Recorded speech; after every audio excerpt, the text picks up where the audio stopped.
सहना भवतु सहनौ भुनक्तु सह वीर्यं करवावहै तेजस्विनावधीतमस्तु मा विद्विषावहै। ओम शांति शांति शांति।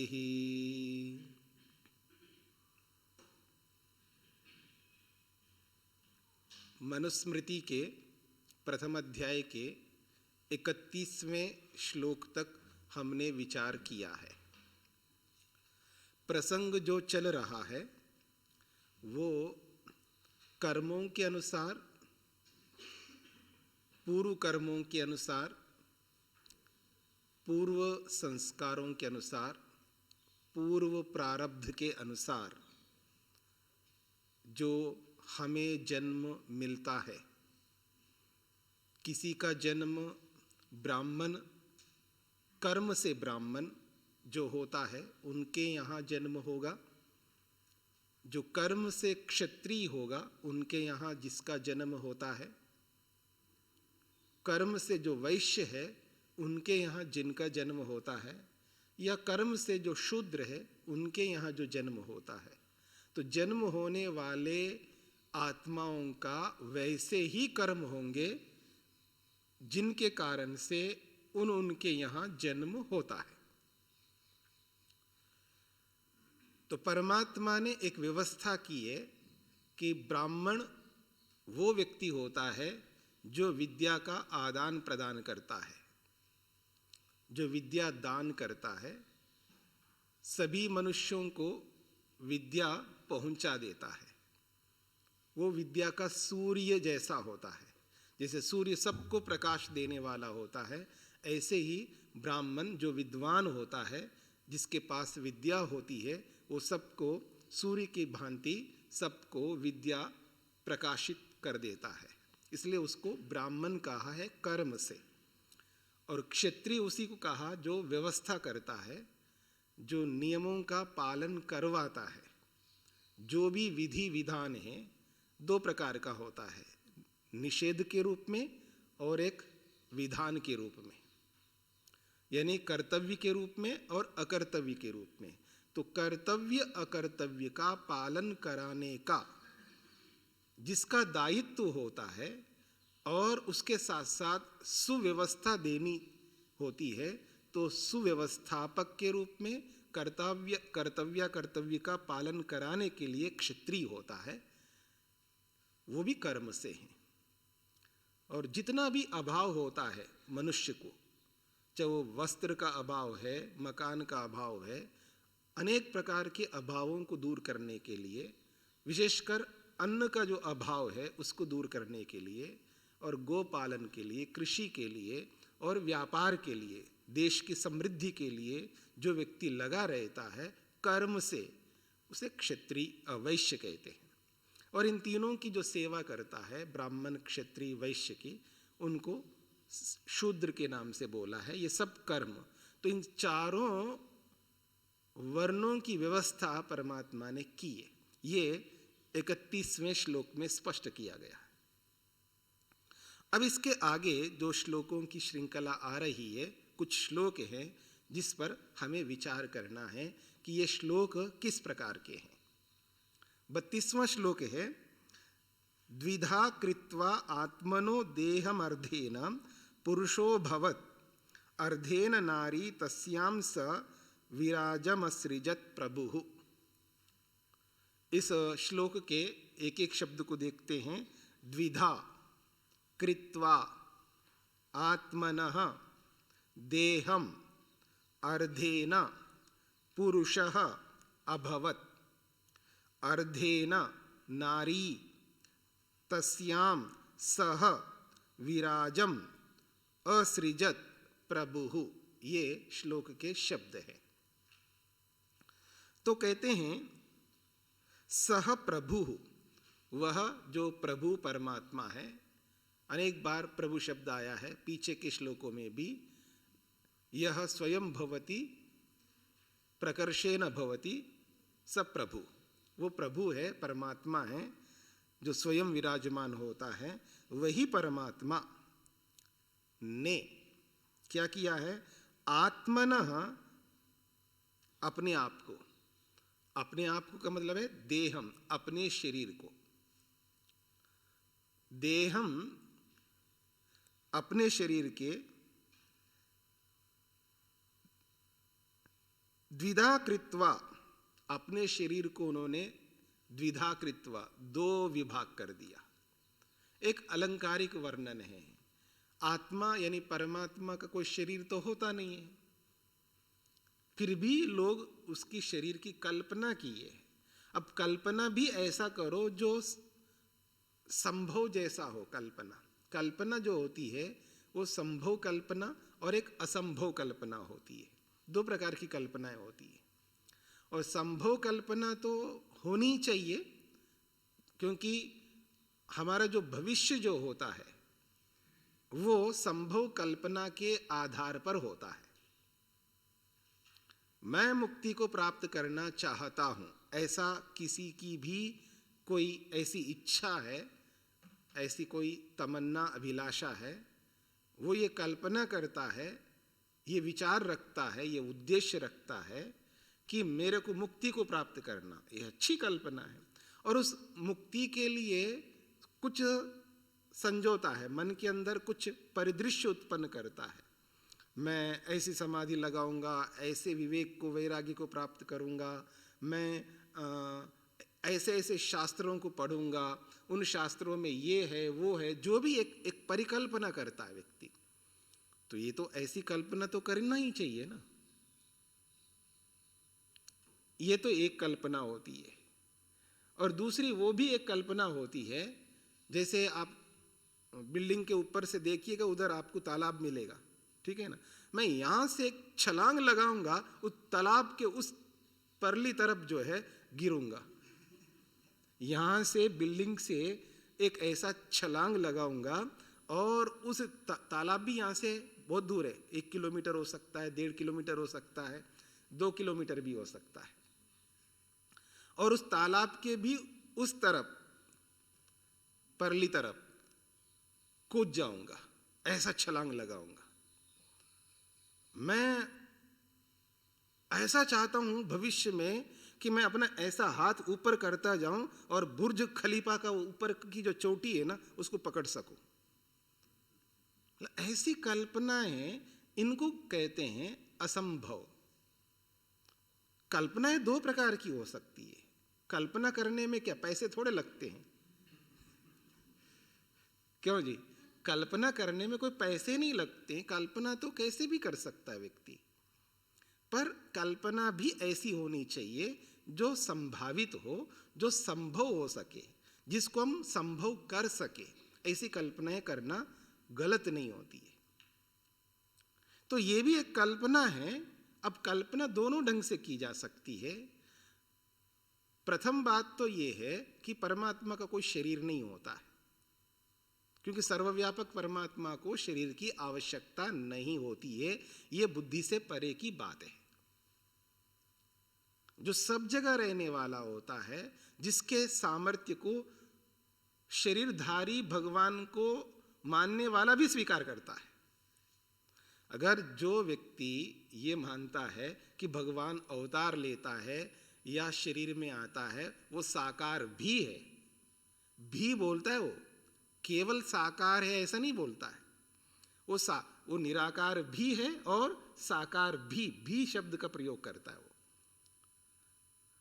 तो साकार का मतलब है शरीरधारी, जो आजकल दिखाते हैं एक मनुष्य के रूप में। ठीक है, वो मेरे से ज़्यादा सुंदर हो सकता है, आपसे ज़्यादा सुंदर हो सकते हैं, या कोई काला भी होता है। भगवान, काले भगवान भी होते हैं आजकल, काले भी होते हैं, गोरे भी होते हैं, सांवले भी होते हैं, एक हाथ वाले, 2 हाथ वाले, कई हाथों वाले, अलग अलग प्रकार के भगवान होते हैं। जैसी भी कल्पना कर लो, तो वो उसको शरीर धारण करना पड़ रहा है। क्यों धारण करना पड़ रहा है? कि पाप को मिटाना है, जो भी पापात्मा लोग होते हैं, जो गलत काम करने वाले होते हैं, उनको मिटाना है। बनाया किसने? भगवान ने बनाया उनको। अब बनाने वाला जब बना सकता है तो बिना शरीर के बना सकता है।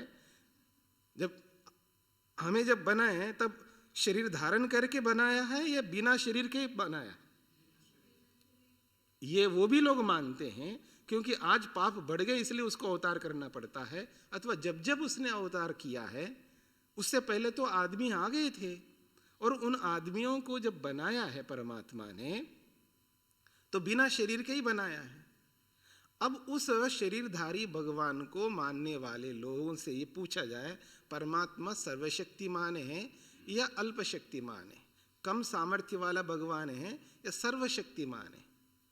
तो सभी भगवान को मानने वाले, जो अवतार को मानने वाले हैं, वो सब उसको सर्वशक्तिमान ही मानते हैं। जब सारी शक्तियां उसके पास है, वो सब कुछ काम कर सकता है। जिस काम को बिना शरीर के ही कर सकता हो, उसको शरीर धारण करने की आवश्यकता क्या है? क्योंकि उसको शरीर धारण करने से फिर उसको शादी भी करनी पड़ती है, बच्चे कच्चे भी पैदा करना पड़ता है, फिर उसको दुख भी भोगना पड़ता है। मतलब कितनी मुसीबतें हैं शरीर धारण करने के बाद। जैसे आप रोते हो तो भगवान को भी रोना पड़ता है, आप हंसते हो तो उसको भी हंसना पड़ता है, आप खाते हो तो उसको भी खाना पड़ता है। मतलब सारे काम हम जो करते हैं वही करना पड़ता है भगवान को। इतनी सारी मुसीबतें, और हम मुक्ति को प्राप्त करना चाहते हैं, मोक्ष वो भी चाहता है। कौन? मोक्ष वो भी चाहता है, चाहे भगवान चाहे या अवतार को मानने वाला चाहे। भाई तुम मोक्ष को क्यों चाहते हो? शरीर में रहो ना, मोक्ष क्यों चाहते हो आप? वही चाहता है भगवान मेरा भी मोक्ष हो जाए। भाई तुमको मोक्ष क्यों चाहिए? आप शरीर में रहो ना। और शरीर दुखदाई है, ये सभी जानते हैं। शरीर में दुख होता है, ये सब जानते हैं। रोग आते हैं। आजकल क्या चल रहा है जी? हंसा दूं आपको? खैर अभी तो नींद नहीं आ रही आप लोगों को, अभी प्रारंभ हो गया है ना, तो धीरे धीरे आती है नींद, बाद में आएगी। खैर कहने का अभिप्राय ये है, रोग है, वियोग है, अलग अलग प्रकार के दुख शरीर के होने पर होते हैं। और सारे के सारे दुख उन भगवानों को भोगना पड़ता है, क्योंकि उन्होंने शरीर धारण किया है।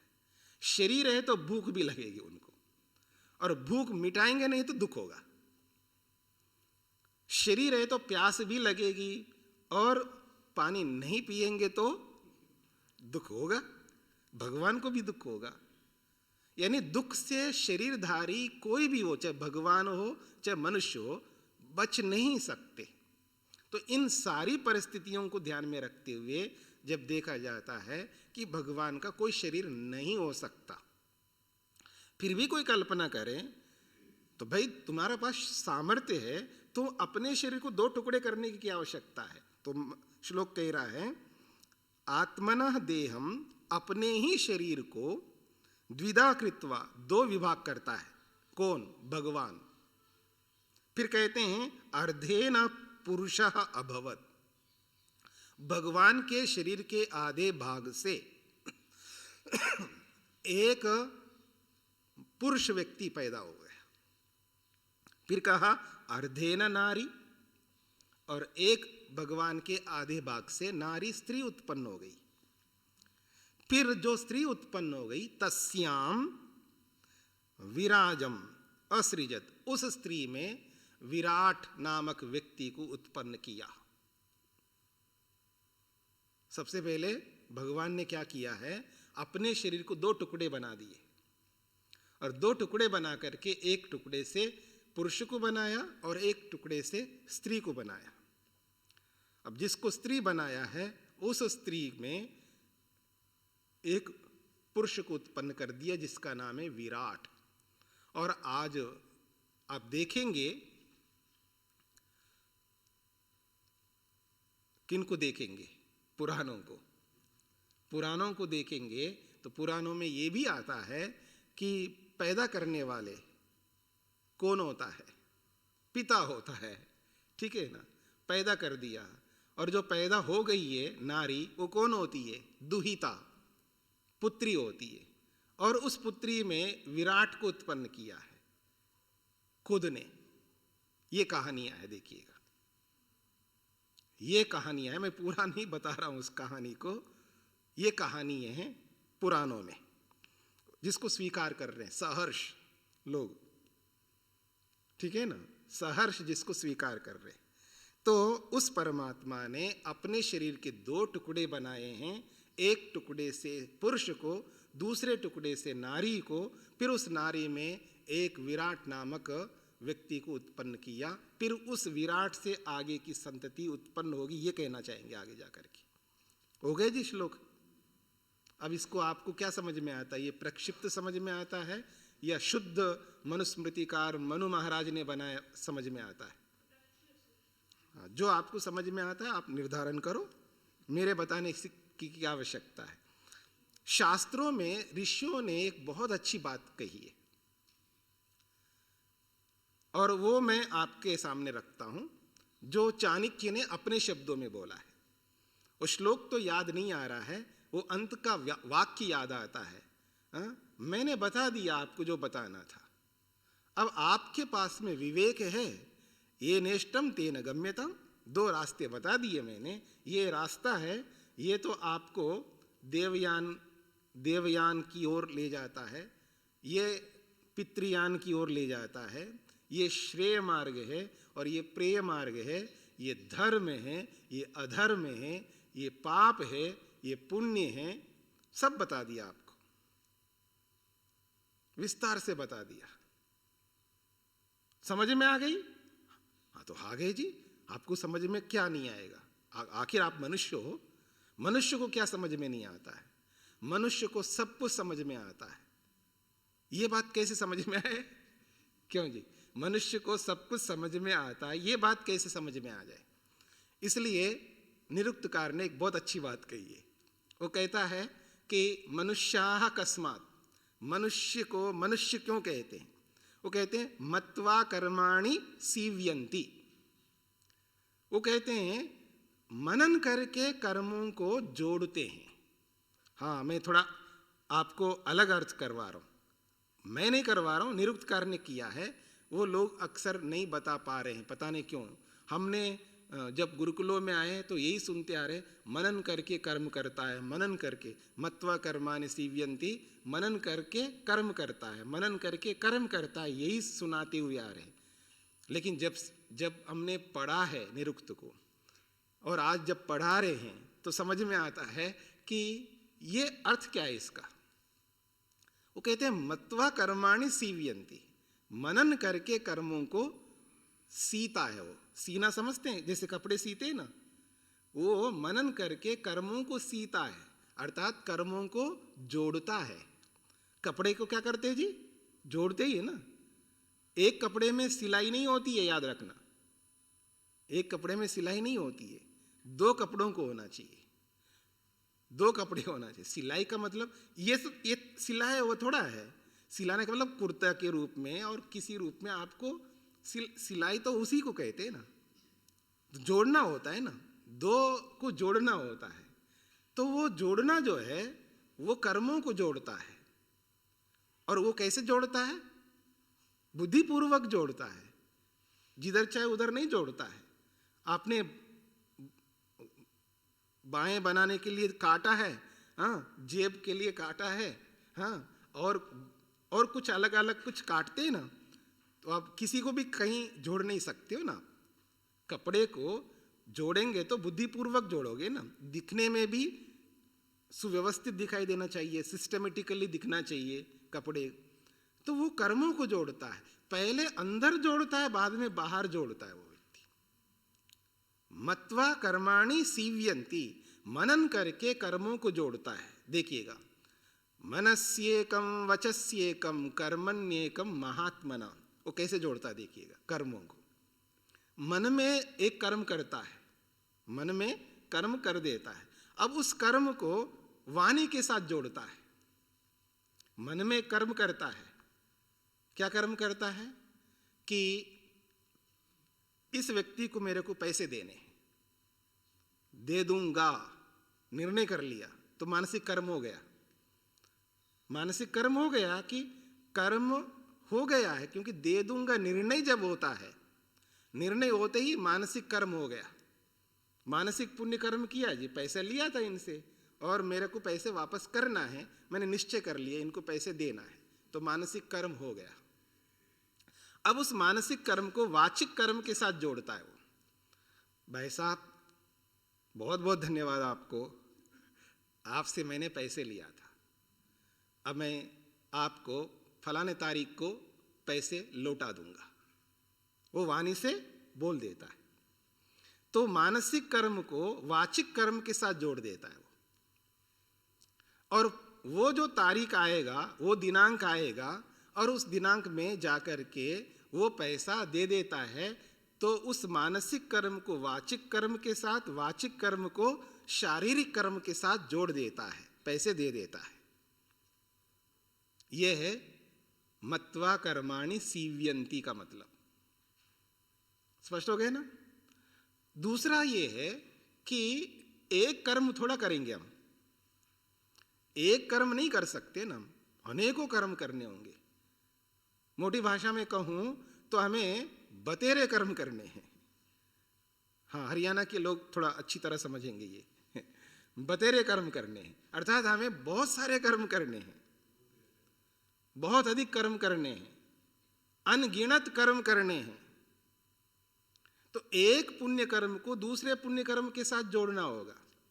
हमारा जो प्रारब्ध बन करके आएगा, जो हमारा प्रारब्ध बन करके जब आएगा, वो ऐसा नहीं है कि एक कर्म मैंने पुण्य कर्म किया, बस मेरा प्रारब्ध अच्छा हो गए जी, मेरे को अगला जन्म बहुत अच्छा मिलेगा, ऐसा नहीं है। मेरे को एक एक कर्म को जोड़ना पड़ता है। तो एक कर्म को दूसरे कर्म के साथ जोड़ना पड़ता है, दूसरे को तीसरे के साथ जोड़ना पड़ता है, तीसरे को चौथे के साथ जोड़ना पड़ता है। और अलग अलग प्रकार के कर्म है हमारे जीवन में। देने का कर्म अलग है, लेने का कर्म अलग है, ठीक है जी। ऐसे कितने प्रकार के कर्म हैं, प्रकार बहुत हैं, और अवान्तर भेद भी बहुत हैं। एक प्रकार से हम लोग गणना भी नहीं कर सकते, इतने प्रकार हैं। चलो अगर कल्पना भी करो, अब देखो कल्पना की बात आ गई ना, परिकल्पना, परिकल्पना करके भी देख लीजिएगा कि 84 लाख योनियां होती होगी। लोगों ने कल्पना की है, पता नहीं गिना किसी ने नहीं होगा, सुनी सुनी बातें हैं, मान भी लेते हैं कि 84 लाख योनियां हैं। तो समझ सकते हैं आप कि कितने प्रकार के कर्म हो सकते हैं। अब आपको बताने की जरूरत नहीं है, क्योंकि जितनी भी योनियां हैं, उन योनियों में जाने के लिए आत्मा को कर्म करने होंगे, और वो सारे के सारे कर्म कहाँ करने होंगे? मनुष्य शरीर में करने होंगे। तो मनुष्य शरीर में रहते हुए वो व्यक्ति इस परिकल्पना के आधार पर सोचे तो कम से कम उसको 84 लाख प्रकार के कर्म करने होंगे। इतने प्रकार के कर्म करता है।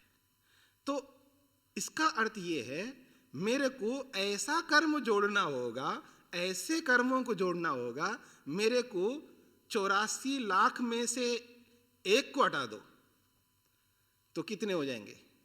83,99,999 जन्मों में जाने वाले कर्मों से बचना है। आप समझ रहे हैं मेरी बात को? अब 83,99,999 प्रकार के कर्मों से बचने के लिए मेरे को एक एक कर्म ऐसे जोड़ते जाना। ये कर्म कुत्ते वाला तो नहीं है, नहीं तो कर डालो, और क्या है, ऐसे जोड़ना होता है। मत्वा कर्माणि सीव्यन्ति, मैं उसकी व्याख्या कर रहा हूं हंसाते हुए भी। हाँ, मेरी बात को समझना, सीरियस भी होना और हंसना भी और समझना भी मेरी बात को।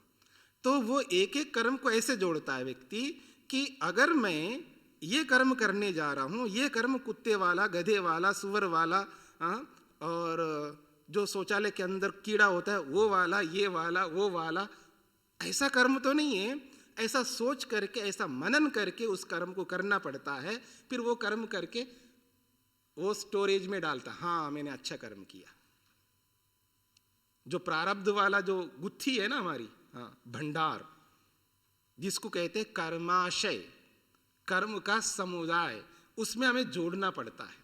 तो एक एक कर्म ऐसा कर करके व्यक्ति को जोड़ना पड़ता है। तो महर्षि स्वामी दयानंद कहते हैं कि मत्वा कर्माणि सीव्यन्ति। वो कहते हैं मनुष्य मनन करता है, कैसे? प्रमाण पूर्वक। वो जो मनन जो होता है वो भी प्रमाण पूर्वक होता है। जैसे चाहे वैसे सोच नहीं सकते हम लोग, प्रमाणों से सोचना है, प्रमाणों से विचार करना है। जो प्रत्यक्ष प्रमाण है, अनुमान प्रमाण है, शब्द प्रमाण है, या और भी कोई प्रमाण हम मानते हैं, उस सब प्रमाणों से युक्त होकर के, तर्क और विवेक से युक्त होकर के, उचित अनुचित को ध्यान में रख करके, विधि विधान को सामने रखते हुए जब विचार करके व्यक्ति कर्म करता है और उस कर्म को दूसरे कर्म के साथ जोड़ जोड़ करके वो सीलता रहता है, एक एक कर्म को जोड़ता जाता है। ये है मत्वा कर्माणि सीव्यन्ति का मतलब। ऐसा मनुष्य जो है, वो मनुष्य इतना विवेकशील होगा, तब जाकर के वो व्यक्ति एक उन्नत स्थिति को प्राप्त कर सकता है। वही व्यक्ति मुक्ति तक पहुंच सकता है। अगर वो मुक्ति तक नहीं पहुंच पाएगा तो इसका अर्थ है वो मनन करके कर्मों को जोड़ नहीं पा रहा है। और आज हम नहीं पहुंच पाए हैं किसी न किसी अर्थ में, कोई कम कोई ज़्यादा, इसका मतलब हमारा जोड़ने का काम बहुत स्लो चल रहा है, मंद गति से चल रहा है। हमने कर्मों को इतना नहीं जोड़ पाए हैं जिसके कारण से आज हम पहुंच नहीं पा रहे वहां तक। हमें बहुत मेहनत करना होगा, कर्मों को जोड़ना होगा। इसलिए थोड़ा क्षिप्रम, थोड़ा शीघ्रता करनी होगी, हमको बहुत शीघ्रता करनी होगी। खैर, तो यहां पर जो बात कही जा रही है कि परमात्मा ने जो अपने शरीर को दो टुकड़े करके एक को पुरुष बनाया है, एक को स्त्री बनाया है, फिर उस स्त्री में एक विराट नामक व्यक्ति को उत्पन्न किया है। अब उसके आगे बताया जा रहा है कि तपस्तप्त्वा असृजद्यम तु स स्वयं पुरुषो विराट तम माम वित्तास्य सर्वस्य स्रष्टारम द्विजसत्तमाः। श्लोक के एक एक शब्द को देखिएगा। तपः तप्त्वा असृजत यम तु सह स्वयं पुरुषः विराट तम माम वित्तस्य नहीं तम माम वित्त अस्य सर्वस्य स्रष्टारम द्विजसत्तमाः, ये शब्द है। तो कहते हैं अंत में श्लोक के एक शब्द आए द्विजसत्तमाः। द्विजसत्तमा का अर्थ है जो द्विजों में श्रेष्ठ। ब्राह्मण, क्षत्रिय, वैश्य ये सब द्विज कहलाते हैं। द्विज का मतलब है जिसका जन्म दो बार होता है। जिसका जन्म दो बार होता है उसको द्विज कहते हैं। एक जन्म तो माता के गर्भ से होता है और एक जब आचार्य के गर्भ से होता है। एक जन्म मां के गर्भ से और एक जन्म आचार्य के गर्भ से। तो मां के गर्भ से पैदा होता है तो इसलिए उसको पशु कहा जाता है। पशुरजायत, वेद कहता है मां के गर्भ से जो उत्पन्न हो रहा है वो पशुवत होता है, पशु जैसा होता है। और जब आचार्य के गर्भ से जब उत्पन्न होकर के बाहर निकलता है उसको कहते हैं मनुरजायत, वो मनुर्भव, वो मनु बन गया, अर्थात वो मनुष्य बन गया। मनु और मनुष्य ये दोनों पर्यायवाची है। यहाँ पर मनुर्भव, मनु कहो या मनुष्य कहो एक ही बात है, क्योंकि मनुष्य के नामों में मनु भी पड़ा है। तो मनु कहो मनुष्य कहो एक ही बात है। तो जब आचार्य के गर्भ से पैदा होता है तो उसको मनुष्य कहते हैं, और जब मां के गर्भ से पैदा होता है तो उसको पशु कहते हैं। नई परिभाषा सुनिए ना। हाँ, तो कहने का अभिप्राय है वो मनुष्य है, वो भी मनुष्य है, लेकिन वो पशुवत होता है, वो पशु जैसा होता है, अज्ञानी होता है। पशु शब्द जो है यहाँ अज्ञानवाची है। पशु का मतलब ऐसा पशु नहीं होता है, वो पशु शब्द जो है अज्ञानी वाची है, यानी अज्ञानता को बताने वाला शब्द है। पशु जैसा का मतलब है वो अज्ञानी होता है, इसका यह अभिप्राय है। और जैसे ही आचार्य के गर्भ से निकलता है वो ज्ञानी बन करके निकलता है, इसलिए वो मनुष्य होता है। इसलिए प्रत्येक बच्चे को आचार्य के गर्भ से निकलना अनिवार्य है, इसलिए ब्रह्मचर्य आश्रम अनिवार्य रूप से लेना पड़ता है व्यक्ति को। अर्थात विद्या ग्रहण प्रत्येक मनुष्य के लिए अनिवार्य है, इसका यह अभिप्राय है। तो कहा जा रहा है कि द्विज सत्तमाः, जो द्विजों में उत्तम है, क्योंकि तीनों ही आचार्य के गर्भ से प्रकट होते हैं, ठीक है, और वो कर पाया अपनी योग्यता को वहां तक पहुंचा नहीं पाया, इसलिए इन तीनों की सेवा करता है। वो भी गुरुकुल से निकलता है, हाँ, पर फेल हो गए, क्या करे, हाँ, फेल हो गए, असफल हो गया। को शूद्र के बहुत सारे अर्थ होते हैं, उन बहुत सारे अर्थों में एक अर्थ जो होता है, जो परीक्षा में फेल होता है उसको भी शूद्र कहते हैं, ठीक है जी। शूद्र शब्द के बहुत सारे अर्थ हैं, निरुक्त पढ़ोगे तो आपको और समझ में आएगा। तो बीच बीच में निरुक्त को इसलिए ला रहा हूं ताकि आपको प्रेरणा मिल सके, आप भी पढ़ सके। तो कहने का अभिप्राय यह है कि शूद्र उसको भी कहते हैं जो परीक्षा में फेल होता है। तो जो परीक्षा में फेल हो गए, आप में से कोई फेल होता है क्या? हाँ, याद रखना कि अगर मैं फेल हो जाऊंगा तो मैं शूद्र कहलाऊंगा। अगर शूद्र उपाधि नहीं लेना है तो मेरे को फेल नहीं होना है, ऐसे समझना है, ठीक है जी। तो कहा जा रहा है द्विजों में जो उत्तम है, श्रेष्ठ है, जिसे आप ब्राह्मण कहते हैं विद्या की दृष्टि से, उसके लिए बोला जा रहा है ये श्रेष्ठ व्यक्ति, द्विजों में उत्तम व्यक्ति, सह विराट पुरुषः, वो जो विराट पुरुष उत्पन्न हुआ है उसने क्या किया है? तपः तप्त्वा, बड़ी तपस्या की है, तपस तप्त्वा, फिर क्या किया? यम तम असृजत, उसको उत्पन्न किया है। उस किसको? अस्य सर्वस्य माम वित्तः, इस संपूर्ण संसार के रचयिता के रूप में मुझ मनु को या मुझ व्यक्ति को उत्पन्न किया। विराट ने मुझ मनु को उत्पन्न किया है, ऐसा वो कह रहे हैं। मैं एक मनु हूं और मुझको किसने उत्पन्न किया? विराट ने उत्पन्न किया है।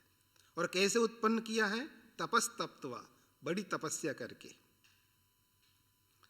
तो इसलिए कहा सृष्टारम वित्तः, उसको बनाने वाला मानो, वो विराट ने उत्पन्न किया है, उसको सृष्टा मानो, उसको एक प्रकार से उत्पन्न करने वाला मानो। कहते हैं तपस तप्त्वा असृजत यम, तपस्या करके, घोर तपस्या करके, यम असृजत, जिसको उत्पन्न किया है, वो कौन है जिसको उत्पन्न किया है? तम माम वित्त, वो मैं हूं ऐसा समझ लेना। मैं का मतलब मैं मनु महाराज, जो इस मनुस्मृति का विधान करने वाला जो मैं मनु हूं, मुझे उस विराट ने उत्पन्न किया है, ऐसे वित्ता जानो। जो कि अस्य सर्वस्य सृष्टारम, जो कि इस संपूर्ण व्यवस्था को उत्पन्न करने वाला हूं मैं ही जाकर के सब बाद में सब चीजों को उत्पन्न किया, ऐसा वो कहना चाहते हैं। तो तम माम सर्वस्य सृष्टारम, अस्य सर्वस्य, इस जगत का सभी पदार्थों को उत्पन्न करने वाला मैं हूं। अर्थात यहां उत्पन्न करना जो है, उत्पन्न जो है ना, सृष्टा जो है, ये दो अर्थों में है, याद रखना। क्योंकि कर्ता सृष्टा एक ही अर्थ को कहता है कि जैसे सुवर्णस्य कर्ता, ठीक है ना, आपने व्याकरण पढ़ा है तो आपको समझ में आएगा। सुवर्णस्य कर्ता, सुवर्ण को बनाने वाला शब्द क्या आता है? सुवर्णस्य कर्ता, तो सोने को नहीं बना रहा होता है, सोने के आभूषणों को बना रहा होता है।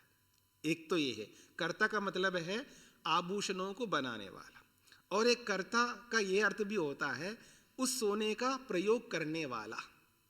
मैं कहूं माता सुवर्णस्य कर्ता, अब व्याकरण की दृष्टि से मैं बोल रहा हूं, माता सुवर्णस्य कर्ता का मतलब होगा मां सुवर्ण का उपयोक्ता है, प्रयोग करता है, क्योंकि उस सोने का प्रयोग कौन करती है? माई तो करती हैं, हम तो नहीं करते हैं, ठीक है ना। तो उस सोने का, उन आभूषणों का प्रयोग कौन करते हैं? जो भी माताएं, जो भी आजकल पुरुष लोग भी करते हैं, कोई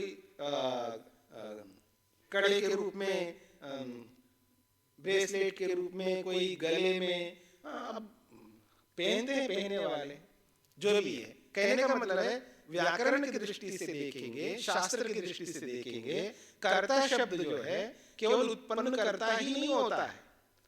इस भ्रांति में मत रहना कि यहाँ सृष्टिकर्ता बताया तो उस सृष्टि का उपभोग करता भी है वो। सृष्टिकर्ता का मतलब परमात्मा ही तो है एक सृष्टिकर्ता, एक ही बनाता है, हर कोई सृष्टिकर्ता नहीं होता है। फिर भी अगर किसी आदमी को सृष्टिकर्ता ऐसा बोला जाता है, यह तब समझ में आती बात जब व्यक्ति शास्त्रों को पढ़ता है, और एक दो शास्त्र नहीं, बहुत सारे शास्त्रों को पढ़ना पड़ता है।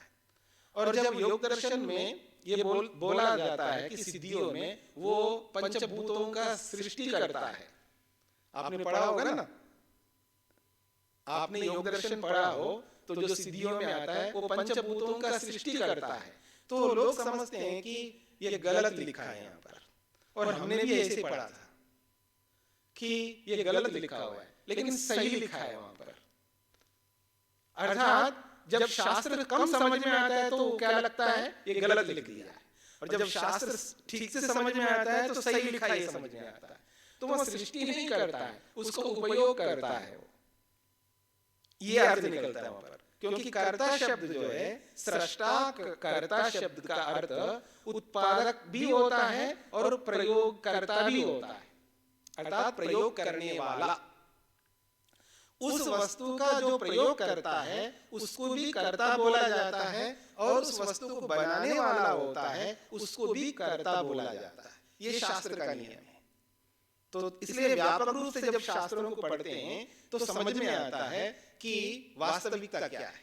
तो यहाँ पर भी ऐसे समझ लेना कि ये जो मनु महाराज है, इस सर्वस्व, इस संपूर्ण सृष्टि का वो कर्ता बताया जा रहा है, अर्थात इस संपूर्ण सृष्टि का उपयोग उसने किया है कि इसको इस नाम से बोलना चाहिए, इसको इस नाम से बोलना चाहिए, इसको इस नाम से बोलना चाहिए, ये वस्तु इसके लिए होती है, ये वस्तु इसके लिए होती है, ये सारी व्यवस्था करने वाला मैं हूं, ये बोलना चाहते हैं। यहाँ पर यहाँ ये नहीं बोलना चाह रहा है कि वो मैंने इस सारी सृष्टि को बनाया, इस सृष्टि का प्रयोक्ता हूं, इस सृष्टि को उपभोग करने वाला हूं, या इस सृष्टि को इस रूप में उपभोग करना चाहिए, ये बताने वाला मैं हूं, ये कहना चाहते हैं यहाँ पर। इस बात को इस तरह समझना है, तपस्तप्त्वा असृजत यम तु स स्वयं पुरुषो विराट तम माम वित्ता अस्य सर्वस्य स्रष्टारं द्विजसत्तमा। तो कहते हैं द्विजसत्तमा, हे श्रेष्ठ ब्राह्मणों, अथवा आप सबके लिए भी, जो भी विद्या प्रेमी होते हैं, विद्या पढ़ने पढ़ाने वाले होते हैं, उनके लिए भी आप संबोधित कर सकते हैं, हे ब्राह्मण श्रेष्ठों। इस बात को तुम लोग समझो कि सह विराट पुरुष, वो जो विराट नामक जो पुरुष है, स्वयं अपने आप में उसने क्या किया है, तपः तप्त्वा, बड़ी तपस्या की है। किसी को बनाने के लिए तप करने का अर्थ है उसको समझना होता है ना। अब किसी चीज को बनाना है, जैसे इंजीनियर जो है पुल बनाता है, ये इंजीनियर बहुत बड़े बिल्डिंग बनाता है, कुछ भी बनाता है, तो पहले वो तप करता है, अर्थात उस पर मंथन करता है, विचार करता है, शांति से बैठ करके उसके लिए जो भी कुछ करना होता है उसके लिए सब कुछ कर लेता है। उसके बाद में फिर वो एक कागज में, पहले तो मन में बनाता है, फिर कागज में लाता है, फिर कागज से यथार्थ धरती पे ले आता है। तो ऐसे ही उस विराट पुरुष ने स्वयं तपस्या करके तम असृजत, उसको उत्पन्न किया है। यम, जिसको, जो इस संपूर्ण सृष्टि का उपभोग करने वाला है, इस सृष्टि को बताने वाला है, इस सृष्टि में क्या क्या विधि है और क्या क्या निषेध है, इन बातों को बताने वाला जो मनु है उसको उस विराट पुरुष ने उत्पन्न किया, ये इसका अभिप्राय है। फिर आगे जाकर के बोला जा रहा है, अहम प्रजा सिसृक्षु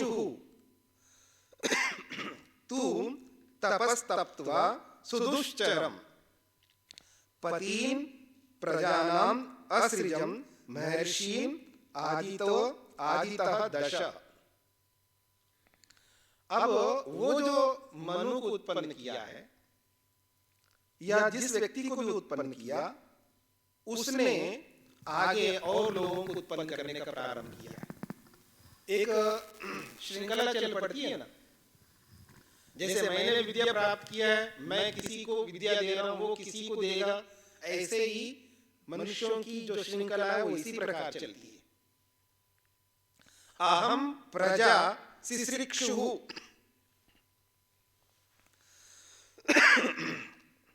अहम मैं, प्रजा सिसृक्षु प्रजा की सृष्टि करने वाला या प्रजा को उत्पन्न करने की इच्छा रखने वाला। सिसृक्षु का मतलब है इच्छा। ये सनंत है ना, तो सनंत होने से इच्छा करने वाला, सृष्टि की प्रजाओं की सृष्टि करने की इच्छा यानी प्रजाओं को बनाने की इच्छा वाला, ये इसका अर्थ आएगा। और ऐसे केवल इच्छा करने से मात्र नहीं हो सकता है ना, उसके लिए बहुत भारी तपस्या करना होता है, घोर पुरुषार्थ करना पड़ता है, बहुत कुछ करना पड़ता है। उसके लिए कहा है सुदुश्चरम तपः तप्त्वा। तप शब्द का प्रयोग किया है, लेकिन उसका एक विशेषण दिया है। विशेषण है सुदुश्चरम। सु का मतलब है सुष्टु, और वो सुष्टु तो है, उत्कृष्ट है, लेकिन दु भी साथ में जोड़ दिया है। दु का मतलब है कठिन। सुदुश्चरम, बहुत विशेष और कठिन तप किया है, और लंबे काल तक भी किया है। काल का भी द्योतक है यहाँ पर।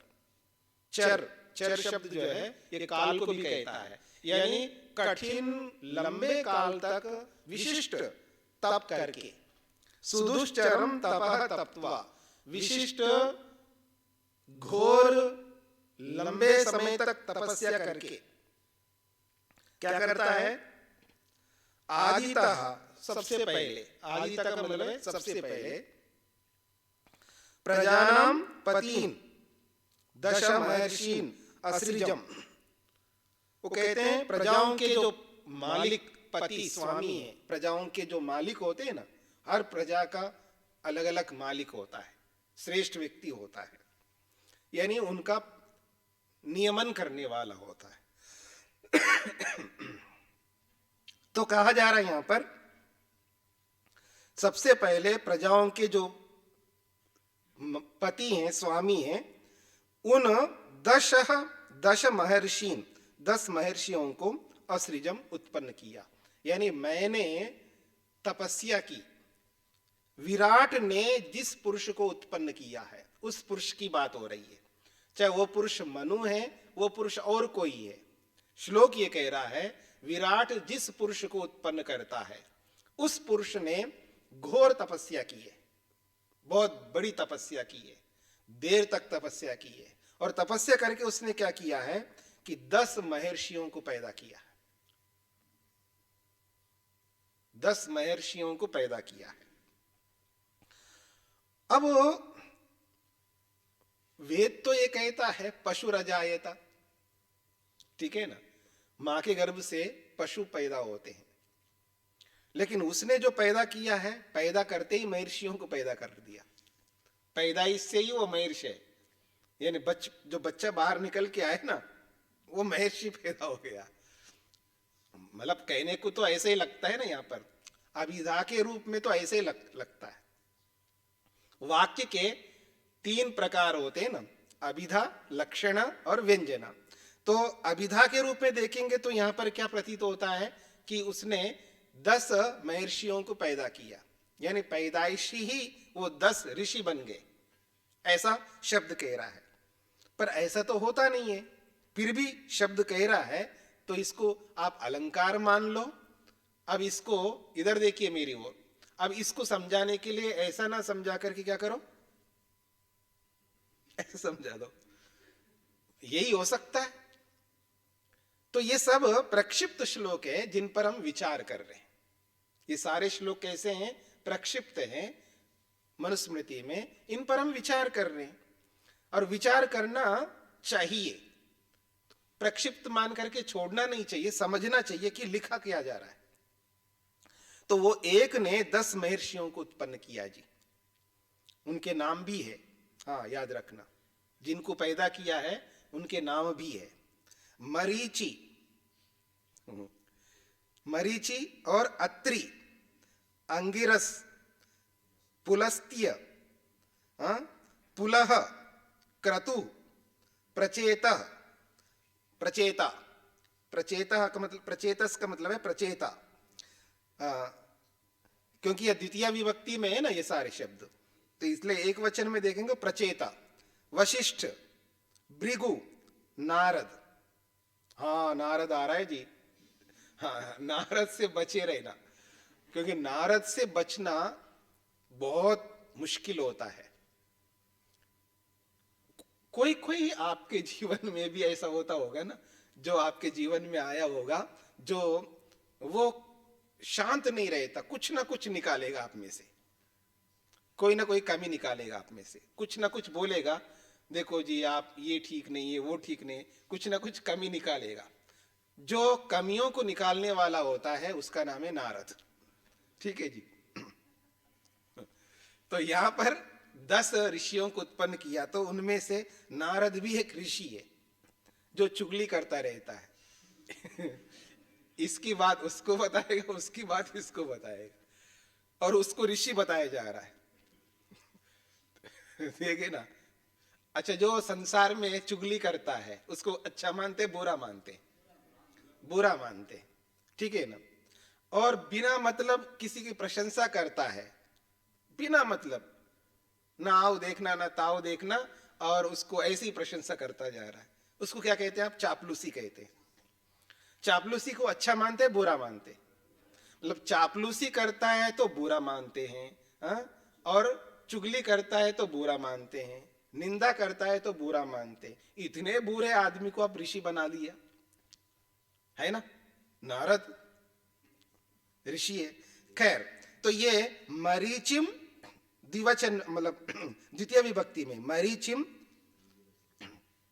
फिर उसके बाद अत्रि, अत्रि अंगिरसौ, ये एक ही शब्द है, समस्त शब्द है, तो अत्रि अंगिरसौ ये द्विवचन में, तो अत्रि और अंगिरस को, पुलस्त्यम पुलस्त्य को, पुलहम पुलह को, क्रतुम क्रतु को, प्रचेतसम प्रचेता को, वशिष्ठम वशिष्ठ को, भृगुम भृगु को, नारदम नारद को क्या किया है, उत्पन्न किया है। वो असृजत जो है उसकी अनुवृत्ति ले आई है। तो ये 10 लोगों को उत्पन्न किया है। उसके आगे बताया जा रहा है, इस पर क्या विचार करना है। एते मनुस्तु सप्तान्यान असृजन भूरि तेजसः देवान देवनिकायांश्च महर्षीन् अमितोजसः। कहते हैं एते मनून तु सप्तान अन्यान असृजन भूरि तेजसः देवान देवनिकायान च महर्षीन् च अमितोजसः। तो कहते हैं इन 10 मनुओं ने, अर्थात जो उत्पन्न किया है सब मनु के पुत्र है, तो सब मनु शब्द से बोला जा रहा है। तो कहते हैं एते मनुन, इन मनुओं को, जो कि भूरि तेजसा, जिनके अंदर भूरि, भूरि शब्द जो है ना अधिक अर्थ को कहने के लिए आता है, तो भूरि तेजसा जिसमें तेज जो है बहुत अधिक है, यानी अत्यंत ज्ञान से संपन्न है, अत्यंत विवेक से संपन्न है। और अन्यान सप्तान, अन्य 7 मनुओं को असृजन उत्पन्न किया, और देवान, देवताओं को उत्पन्न किया, देव निकायान, और देवों के गणों को उत्पन्न किया है, महर्षिन, और महर्षियों को उत्पन्न किया, महातेजस्वी है, अमितौजसा। अमितौजसा शब्द पीछे भी आया था, जिसका ओज, जिसका बल, जिसका तेज जो है अपरिमित है। अपरिमित को अमितौजसा कहते हैं, यानी अपरिमित तेज वाला। तो यह अपरिमित तेजस्वी लोगों को, जो कि महर्षि है, ऐसे महर्षियों को उत्पन्न किया। अर्थात इन 10 ने 7 और लोगों को उत्पन्न किया है जी। मुख्य बात है ये 10 ने मिलकर के 7 और लोगों को उत्पन्न किया। अब यही होगा, क्योंकि ये नहीं बताया कि इन 10 में से कितने लोगों ने पैदा किया है, बस इन 10 ने ही आगे और 7 को उत्पन्न किया, अथवा पहले वाले ने ही उत्पन्न किया। दोनों में से कोई एक आप ले सकते हैं अनुवृत्ति लगा करके। तो हाँ जी, ऊपर की पंक्ति में एक अकार सहित नकार छूटा हुआ है। छूटा नहीं है, वो ऐसा ही है, लेकिन इसका अर्थ निकाला ऐसा जाता है। हाँ, ये है ऐसा ही है, वो लुप्त माना जाता है, वो लुप्त माना जाता है, वो छूटा नहीं है, वो रहता ही ऐसा है। अलग अलग पुस्तकों में देखा है, सब में इसी तरह है, और इसको अशुद्ध किसी ने नहीं माना है। इसका मतलब वो अंतर्निहित है वहां पर जी। ये व्याकरण समझने वाले समझ पाएंगे, इसलिए मैंने बोला नहीं है। तो कहते हैं एते मनु, इन 10 मनुओं ने भूरि तेजसा, अत्यधिक तेजस्वी, अन्यान सप्तान, बाकी 7 ऋषियों को उत्पन्न किया है, इन 10 ने मिलकर के। यही अर्थ होगा ना। एते का मतलब है ये उपरोक्त ये 10 लोगों ने बाकी 7 लोगों को उत्पन्न किया। अन्यान सप्तान असृजन, सीधा सीधा है ना। एते मनु, ये जो मनु लोग हैं, इन सब लोगों ने अन्यान सप्तान असृजन, बाकी 7 लोगों को उत्पन्न किया है। वो कौन है? देवान, देवलोग हैं, देवगण हैं, और अत्यंत तेजस्वी हैं, और ऋषि लोग हैं, उनको उत्पन्न किया है। उनके भी नाम है जी, जिनको उत्पन्न किया है उनके भी नाम है, पर उनका नाम यहां पर नहीं दिया है, बस इतना ही बताया है। आगे इनको और पढ़ लेते हैं, और क्या क्या उत्पन्न किया। केवल इतना ही नहीं उत्पन्न किया, उसके आगे भी बताया जा रहा है। यक्ष, रक्षः, पिशाचान च, गंधर्व, अप्सरस, असुरान, नागान, सर्पान, सुपर्णान च, पितृणाम च, पृथक गणान। ये सब नाम गिनाए जा रहे हैं। यक्ष नाम के यक्ष लोगों को उत्पन्न किया।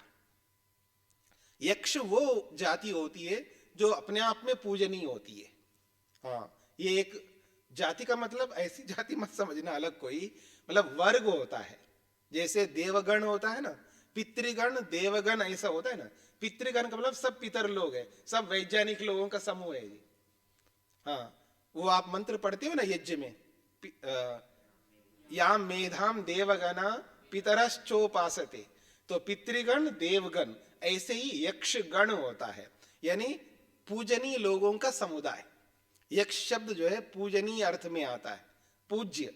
यक्ष जो है सामान्य नहीं होता, यक्ष का मतलब है पूज्य, आदरणीय, श्रेष्ठ व्यक्ति को यक्ष कहते हैं।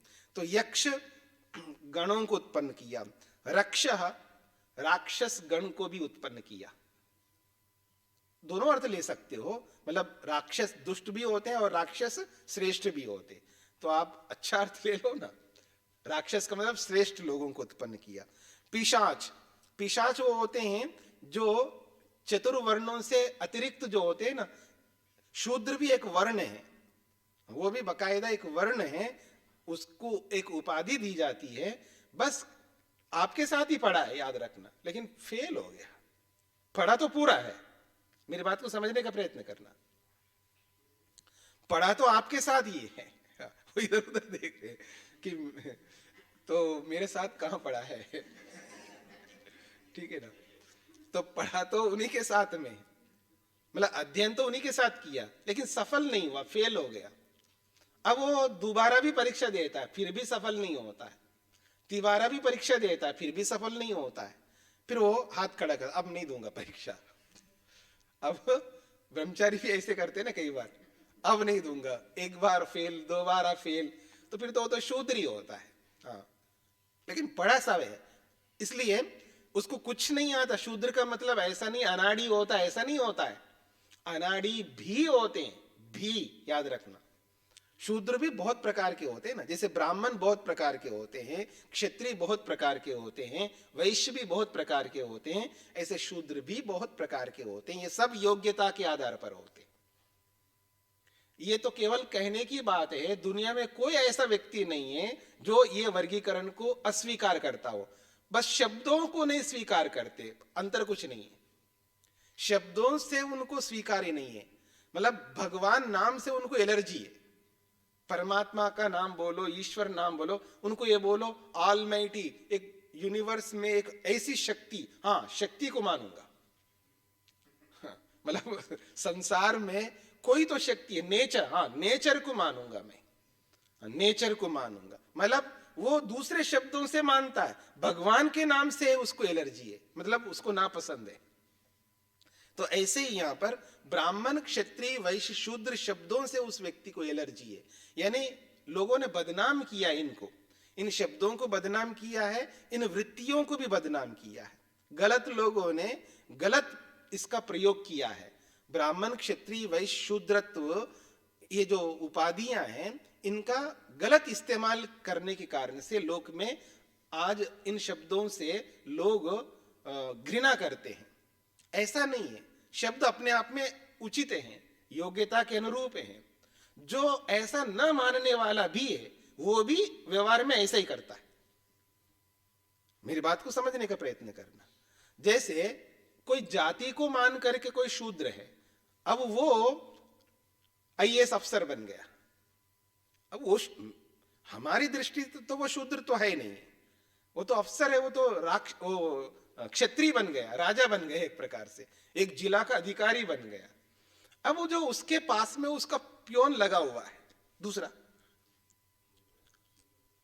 पियोन लगा रहता है ना, कोई चपरासी लगा रहता है, वो उसको वैसे ही देखता है। मेरी बात समझ रहे हैं आप? उसको वो वैसा ही देखता है। ये पढ़ा लिखा नहीं है आदमी, उसको कई बार डांटता भी है। देख कितने बार बताए, इसको यहां मत रख, उधर रख। उसको डांटता है वो व्यक्ति, उसको भी यही दृष्टि से देखता है। समझने का प्रयत्न करना।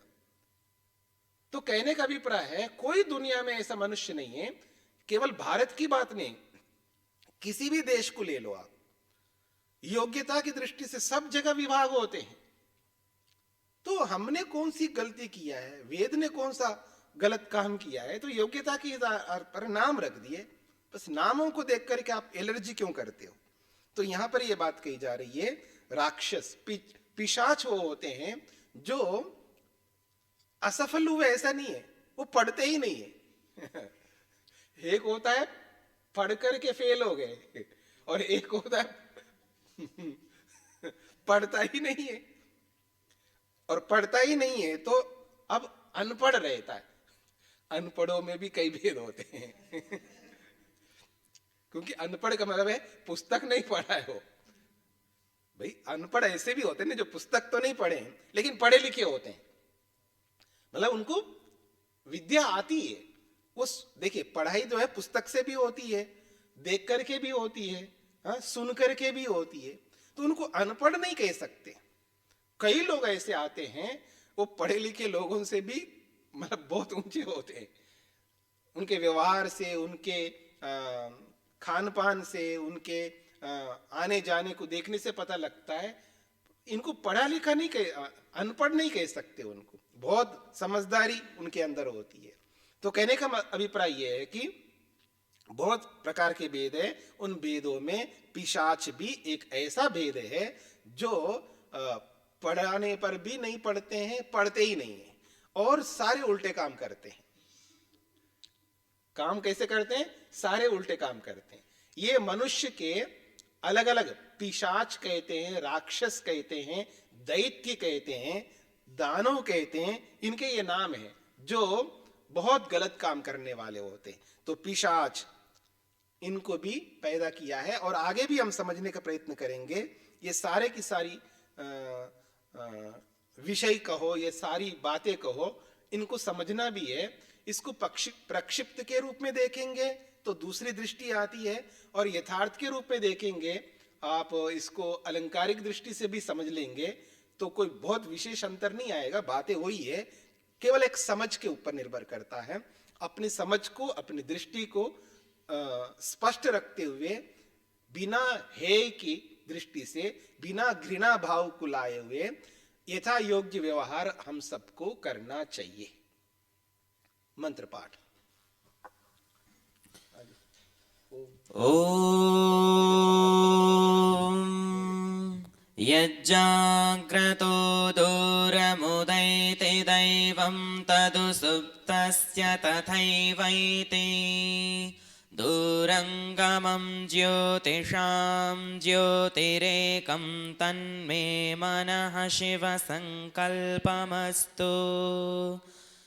येन कर्माण्यपसो मनीषिणो यज्ञे कृण्वन्ति विदतेषु धीराः यदपूर्वं यक्षमन्तः प्रजानां तन्मे मनः शिवसङ्कल्पमस्तु। यत्प्रज्ञानमुत चेतो धृतिश्च यज्ज्योतिरन्तरमृतं प्रजासु यस्मान्नरते किञ्चन कर्म क्रियते तन्मे मनः शिवसङ्कल्पमस्तु। येनेदं भूतं भुवनं भविष्यत् परिगृहीतममृतेन सर्वं येन यज्ञस्तायते सप्तहोता तन्मे यस्मिन् ऋचः साम यजूंषि यस्मिन् प्रतिष्ठिता रथना भाविवाराः यस्मिंश्चित्तं सर्वमोतं प्रजानां तन्मे मनः शिवसङ्कल्पमस्तु। सुषारथिरश्वानि वयन्मनुष्यान्नेनीयते भीषुभिर्वाजिनैव हृत्प्रतिष्ठं यदजिरं जविष्ठं तन्मे मनः शिवसङ्कल्पमस्तु। अग्ने त्वं सुजागृहि वयं सुमन्दिषीमहि रक्षाणो अप्रयुच्छन् प्रबुधेनः पुनस्कृधि। ॐ सर्वो ब्रह्मचारी स्वप्नतो दूरं भवेत् शुद्धकामं शुद्धभावं सौमनस्यं पूरयेत् गाढनिद्रायां सदैव स्वल्पकालं स्वापयेत् आलस्यं त्यक्त्वा सदा खलु श्रेष्ठया मे जाग्र्यात्। हे प्रभो आनन्ददातः मे च वेद्यादीयताम् यच्च दुरितं वर्तते मयि तच्च त्वरितं क्षीयताम्। गृह्यतां शरणे ह्ययन्ते सत्यशीलो येन स्याम्। ब्रह्मचारी धर्मरक्षक वीरव्रतधारी भवेत्। ॐ सर्वो ब्रह्मचारी स्वप्नतो दूरं भवेत् शुद्धकामं शुद्धभावं सौमनस्यं पूरयेत्। ॐ शान्तिः शान्तिः शान्तिः। सर्वेभ्यो नमः।